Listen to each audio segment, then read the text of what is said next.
Salute, man. Nocturnal thoughts, man. Real quick video, I'm gonna get out the way. I want to talk about Caleb Plant and David Benavides. First press conference, a little back and forth. You know what I'm saying? Shit was starting to get a little heated.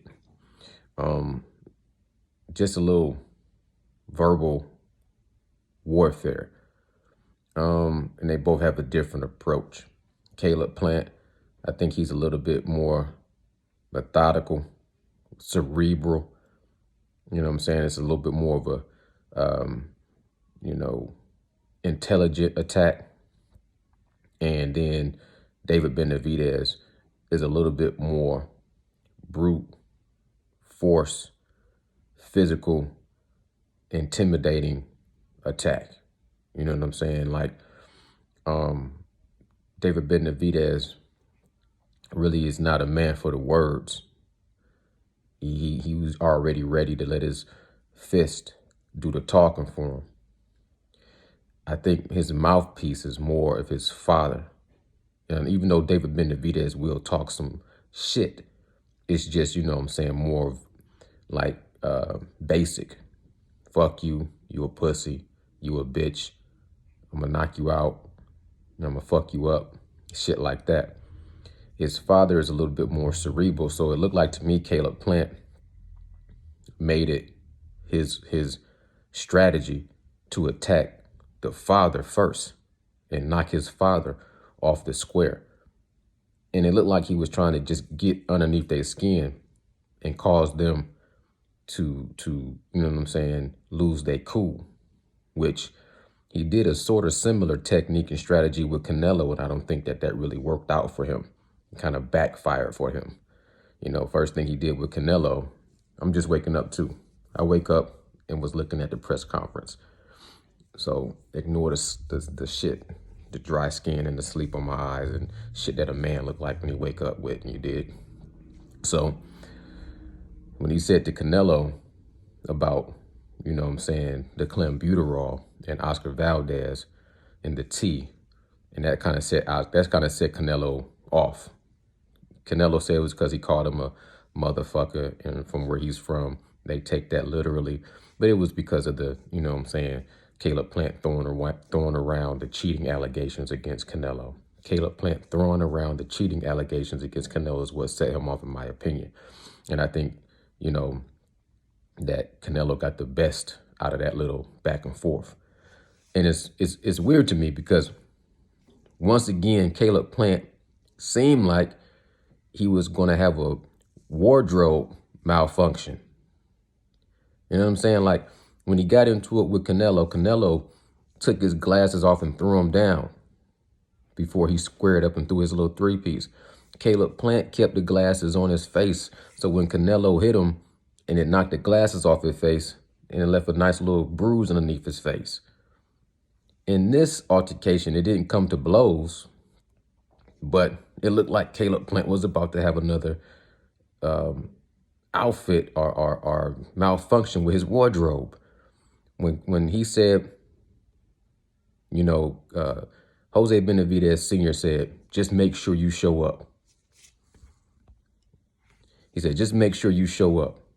And Caleb Plant was like, oh, I'm going to show up. This is not my first big event. And when I do show up, I'm not going to be overweight. That was jab number one at Benavides. And I'm not going to be having cocaine in my system. That was jab number two. And that set Benavides off. Benavides stood up. And then Caleb Plant kind of put his hands in his pocket. And I'm saying literally. He put his hands in his pocket when Benavides stood up. And I thought that was kind of odd. But Benavides sat back down and Caleb Plant was like, you ain't going to do nothing. You ain't going to do nothing, you know. And then Caleb Plant was talking some shit about, I never let a white, it's other fighters that said things like, I'll never let a white fighter beat me. And David Benavides was like, when I ever fucking say that? He was like, I'm talking about Anthony Durrell. Well, okay, and Benavides was like, I'm not Anthony Durrell. I ain't never say that. Don't put that on me. I said, I'm going to knock you out. And then David Benavides stood up again. When he stood up the second time, Caleb Plant Looked like he was trying to take his hands out of his pockets, but he couldn't do it. I don't know if he was holding on to something, he was trying to let it go, or if his pockets was too small, but he couldn't get his hands out of his pocket. So Benavides was getting up and about to get in his face, and he's stuck there with his hands stuck in his pocket. I'm like, here we go again. Caleb Plant, you're not thinking these things through. You know what I'm saying? You are, because you cerebral and you thinking things to how you're going to get him agitated. But once you get to that point, you're not ready. You're having wardrobe technical difficulties. Why is your hands stuck in your pocket when this man is getting up in your face and he's ready to go? So I thought that was a little funny. The back and forth was you know what I'm saying? I think that's going to really increase the interest in this fight. David Benavides was like, I'm knocking this dude out 6 rounds. You know, Caleb Plant is like, ask Anthony Durrell how hard I hit, you know. And one thing, Caleb Plant did a whole timeline. One thing I didn't like with Caleb Plant, one thing I did like, Caleb Plant did a whole timeline to explain that, look, I'm not fighting this fight, you know what I'm saying, because this is my only option. I fought this fight because I knew this was going to get me here, the route I took. And he went through a whole timeline, who he fought, when he fought him, how, and he did that basically to take 2 jabs. He went through a whole timeline just to say David Benavides missed weight on the scale and got caught with something in the system. But when they asked Caleb Plant about asking for a larger ring size, then Caleb Plant went into this whole story about, you know, when he fought this person, when he fought that person, and it looked like he was beating around the bush instead of just talking directly about, yeah, I asked for a bigger ring size. I think that made him look like his plan was to stay away from Benavides. And Benavides was like, what is you talking about? What this got to do with you asking for a bigger ring size? You know what I'm saying? And Caleb Plant kind of made up for it a little bit when he talked about the gloves. Like, dude, you fighting with these Reyes gloves. I'm fighting with Grants. So if I was really trying to make all these big decisions, my main thing would be to choose which kind of gloves you would be fighting in. So obviously, I'm not trying to put anything in the way. I want it to be a fair fight. And I'm paraphrasing.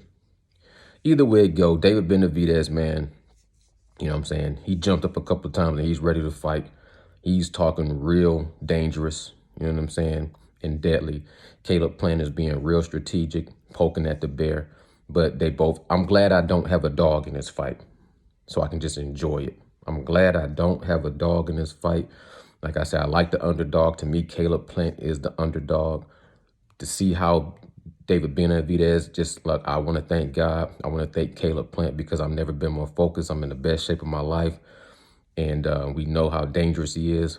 I think he referred to himself as the Mexican Monster a few too many times. You know what I'm saying? But at the same time, we know how dangerous Benavides is. And you can tell he's ready. You know, but I don't know who's going to win this fight. In my mind, 50-50 fight. I lean towards Benavides to win. A part of me pulls for Caleb Plant to win. And when Caleb Plant was talking to the father, and he did say something about, it was just boxing banner back and forth until it wasn't, when he started to bring in talking about my kid. I don't know the whole story on that, but if he said anything negative or any kind of way that could have been taken negative about his daughter when she was going through that situation, then I definitely, I'm not going to look into it because I don't want to take it there. But I'm going to take him for his word and say he never said anything disrespectful about that man's kid. Because if he did, that shows a low class. You know what I'm saying? And that would make me look at this fight totally different. So he said, he tried to clear that record up and said, let me set the record straight. If you look at his timeline, I wasn't saying anything, you know, like negative and disrespectful. So please stop saying that. But I don't know. If he was, then fuck him. I hope he get his ass whooped. I hope his son get his ass whooped. But if he didn't, and it's just a misunderstanding, then it is what it is. Let the best man win. I'm looking forward to this fight. You know what I'm saying? I think that press conference was, needed for the sport of boxing.